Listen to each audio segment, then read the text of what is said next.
नमस्ते, अभिवादन आपका इनोसेंट इन्वेस्टर के इस नए वीडियो में। दोस्तों, बाजार की जो क्लोजिंग हुई काफ़ी कमाल की हुई 17,780 के आसपास, और ये लेवल आपको बताया गया था कल की बाजार वाली वीडियो में। आई होप आप वो वीडियो देखते होंगे। तो अभी जहां पर बाजार खड़ी है, यहाँ पर तकलीफ कोई है? जी हाँ, तकलीफ एक ही है कि 100-125 पॉइंट ऊपर एक साइकोलॉजिकल रेजिस्टेंस है, और उस रेजिस्टेंस पे हमको सम्मान देते हुए बाजार दिखाई देगी, ऐसा अभी तक तो ऑप्शन डेटा हमको सजेशन दे रहा है।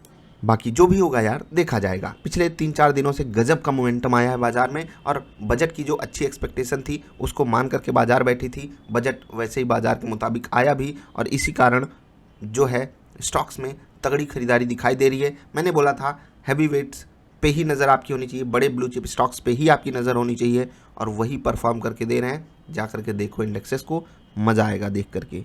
फोमो के शिकार ना हो जाओ, इसीलिए मैंने आज की इससे पहले वाली वीडियो बनाई है, ज़रूर जाकर के देख लेना। आज ऑप्शन ट्रेडिंग में मुझे बहुत कुछ सीखने को मिला, आपको ज़रूर सिखाऊंगा, क्योंकि आज गए हैं स्टॉप लॉसेस और उनको समझकर हम आगे बढ़ेंगे। क्योंकि बिना स्टॉप लॉसेस के हमारी जो समझ होती है ना, वो अच्छे से डेवलप नहीं हो पाती। कोई कितना भी कहे, जब तक टारगेट मिलता रहता है तब तक कुछ खास चीज़ें समझ में नहीं आती हैं। चलिए बात करेंगे ऑप्शंस वाले दोनों ही ट्रेड्स की। उससे पहले बता दें, फ्यूचर्स में 3 मिनट पे मेरा टारगेट हिट हुआ है, केवल एवरेजिंग के कारण। एवरेज मैंने बढ़िया कर लिया था।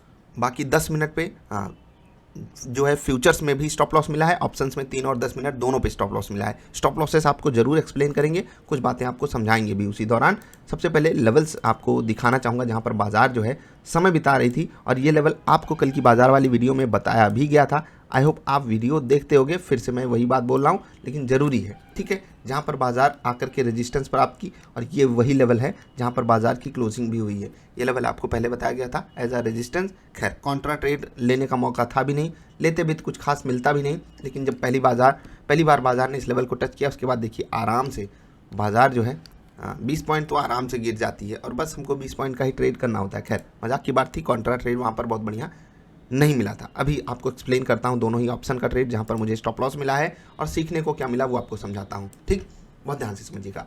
ये वाली जो आप रेड कैंडल देख रहे हैं ना, सेटअप ने हमको बोल दिया था बाई कर लीजिए, क्या कॉल को बाई करना है। और यहाँ पर आप जैसे 17,800 की कॉल बाई करो, 17,850 की कॉल बाई करो, लगभग सिनारियो सेम होता है। अगर हमने इससे पहले 17,800 बाई किया 3 पे, तो हम अगर 10 पे भी बाई साइड का ट्रेड मिलता है तो हम 50 पॉइंट ऊपर की कॉल बाई कर लेते हैं। बस यही हमको करना होता है और कुछ खास नहीं।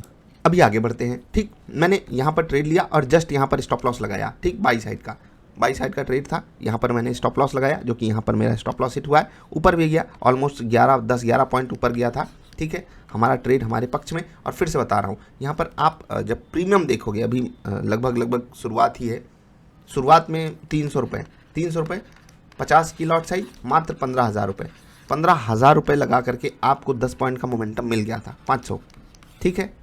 15,000 पे 10% मिल गया था ऑलमोस्ट। ये अब एक एंगल से अगर आप देखोगे ना, तो 1% जो 15,000 का होता है 150 रुपये होता है, और यहाँ पर हमें मिल रहा था 500। अब कुछ लोगों को मैं बोलता हूँ शुरुआत जब करो तो छोटे टारगेट्स के लिए जाओ, क्योंकि वहाँ पर टारगेट्स आपको ज़्यादा मिलते हैं। ऑलमोस्ट टारगेट आ भी गया था, वहाँ पर इसने रेजिस्टेंस प्राप्त किया, और फिर लोअर लेवल्स पे आ करके ऊपर गया, वहाँ पर रेजिस्टेंस प्राप्त किया, और फिर गिरा। हमें स्टॉप लॉस दे करके ऊपर भाग गया, हमें टारगेट मिलता। लेकिन क्योंकि हमने जहाँ पर स्टॉप लॉस लगाया था, बाजार को ये बातें लगभग पता होती है कि कहाँ पर बाइंग के ट्रांजैक्शंस हुए हैं, कहाँ पर स्टॉप लॉसेस होते हैं। और इसको एक एंगल से आप कह सकते हैं स्टॉप लॉस हंटिंग, क्योंकि कुछ लोगों की स्टॉप लॉसेस यहाँ पर रहे होंगे, कुछ के यहाँ पर, कुछ के यहाँ पर, कुछ के यहाँ पर, और उन सभी के गए हैं। किस्मत की बात है कि आज जो है हमारा स्टॉप लॉस जो था, वहीं पर बाजार ने लो बनाया। 17,800 की कॉल ने लो बनाया, और उसके बाद वहीं से ये जो है कॉल भाग गया। अब हमारे लिए कोई ऑप्शन था क्या यहाँ पर खुद को बचाने का? एक ही ऑप्शन था कि हम एवरेज और थोड़ा सा डीप जा करके करते। ये कर सकते थे हम, क्योंकि इस वाली कैंडल पे हमने ट्रेड लिया। अगर इसके बाद इस वाली कैंडल पे भी थोड़ा सा एवरेजिंग कर लिए होते तो हमारे लिए बेस्ट केस सिनेरियो होता। उनके लिए तकलीफ़ की बात बिल्कुल थी जो लोग सिर्फ सिंगल लॉट में ट्रेड करते हैं, क्योंकि उनके पास एक ही ऑप्शन था कि वो इस पे या इस वाली कैंडल पे ट्रेड लेते, और यहाँ पर आपको, यहाँ तो नहीं लेकिन यहाँ पर स्टॉप लॉस देना पड़ता अगर आप बड़े वाले टारगेट के लिए जाते हो। तो छोटे वाले टारगेट्स के लिए तो आज मैं बात नहीं करूँगा उस पर, क्योंकि उस पर तो टारगेट आ गया था। क्योंकि मैं 20 पॉइंट वाले टारगेट पे जाता हूँ, और 20 पॉइंट का टारगेट मैं सिर्फ इसलिए लेता हूँ क्योंकि 20 पॉइंट का जब टारगेट मिलता है 50 की लॉट साइज पे, तो 1,000 रुपये एक लॉट पे बन जाते हैं, ठीक है। 1,000 रुपये एक लॉट पे बनते हैं, और अगर आप मान लेते हैं 20 लॉट पे ट्रेड करते हैं या 10 लॉट पे ट्रेड करते हैं, तो एवरेजिंग का काफ़ी अच्छा मौका भी मिल जाता है। और जो सबसे बड़ी बात है कि ये जो 20 पॉइंट के मोमेंटम होते हैं काफ़ी आसानी से हमको ऑप्शंस वाले जो नज़दीकी ऑप्शंस होते हैं उनमें मिल जाते हैं। ठीक है, तो ये तो हो गई 3 मिनट की बात। 10 मिनट पे क्या ही कहें, जहाँ पर हमारा स्टॉप लॉस था वहीं पर इसने लो बनाया और अब किस्मत कह सकते हो आज बहुत ज़्यादा बुरी थी। अब इसके अलावा मैं कुछ कहूँगा नहीं, क्योंकि ये जो वीक बनी है ना, इसने हमारा स्टॉप लॉस खाया है। आज इस वीक ने हमारा स्टॉप लॉस खाया है 17,850 की कॉल में।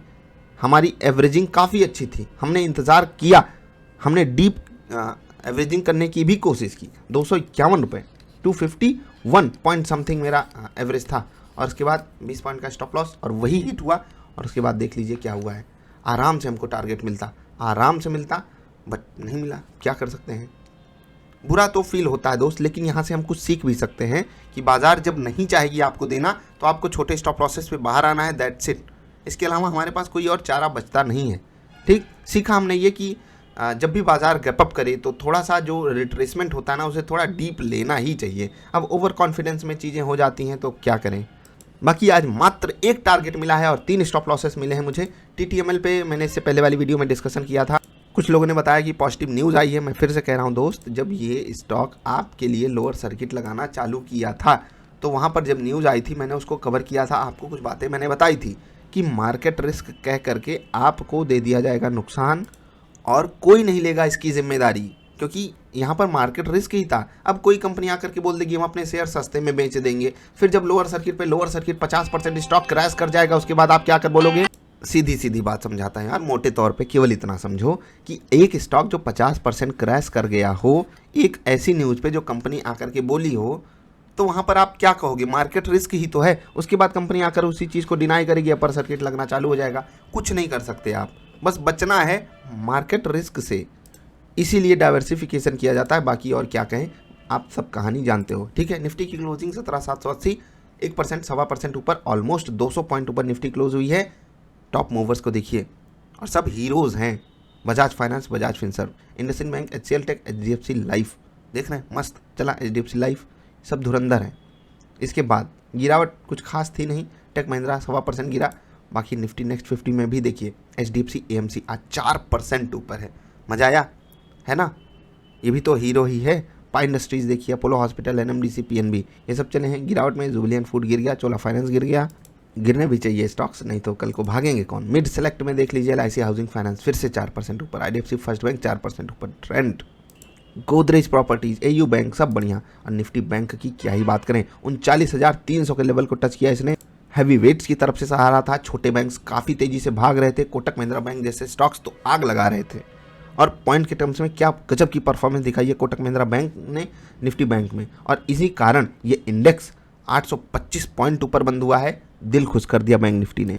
आई होप जो आपको लेवल्स बताए जाते हैं कल की बाजार वाली वीडियो में वो आप फॉलो जरूर करते होगे। और बजट के बाद बैंक्स जो परफॉर्मेंस करके दिखाए ना, सच में अच्छी वाली फीलिंग आ रही है। क्योंकि जब हमने एक्सिस बैंक, ICICI बैंक को आकर के सिलेक्ट किया था, कुछ और बैंकिंग स्टॉक्स आपको बताए थे, उस वक्त ऐसा माहौल नहीं था, लेकिन रिजल्ट देख करके हम ये कुछ डिकोड कर पा रहे थे कि हमारे फेवर में कुछ अच्छा हो सकता है, और हो भी गया। बहुत खुशी मिल रही है, एंजॉय कीजिए। फाइनेंशियल सर्विसेज भी बैंकों के कारण ही बढ़िया परफॉर्म किया है। बजाज फिनसर्व, बजाज फाइनेंस तो यहाँ के हीरो थे ही। ओवरऑल सिनारियो में बाजार के लिए दिन अच्छा गया। मेरे लिए पर्सनल लेवल आज का दिन ट्रेडिंग के लिहाज से अच्छा नहीं गया, क्योंकि ना ही स्विंग ट्रेडिंग की परफॉर्मेंस उतनी अच्छी आ पाई, ना ही इंट्राडे ट्रेडिंग की कैश मार्केट में, ना ही FNO मार्केट में।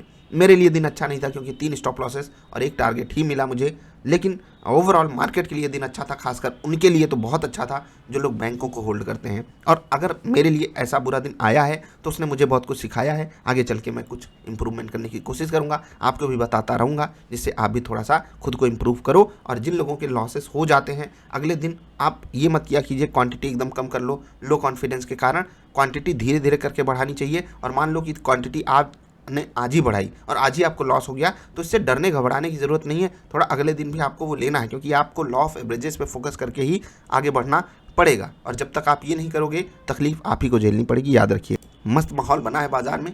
कल की बाजार कहाँ खुलेगी, इंपॉर्टेंट निफ्टी के और बैंक निफ्टी के लेवल्स क्या रहेंगे, ये आपको बताएंगे कल की बाजार वाली वीडियो में। इंतजार कीजिएगा रात में, जल्दी मिलेंगे। तब तक के लिए नमस्कार।